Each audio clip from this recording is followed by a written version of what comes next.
বলো। আর আমাদের ব্যক্তিরা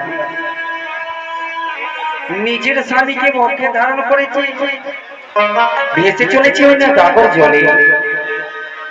তাই তো সত্যির বল, কেননা আমরা শুনতে পেয়েছি আমার ছোট্ট গর্ভিণী বেহালা যেন নিজের গর্ভবতীকে বলে নিয়ে ওই সাগরে ভেসে চলে যায়। জানি না এই সময় ওই সাগরে ভেসে কোথায় যাবে। দিদি বলো। জানো দিদি, জানো শুনেছি বন্যা কি নিজের স্বামী প্রাণ রক্ষার লাগি ছুটে চলেছে। তাই তো আমরাও শুনেছি। স্বামীর প্রাণদান পাই, তো আমরা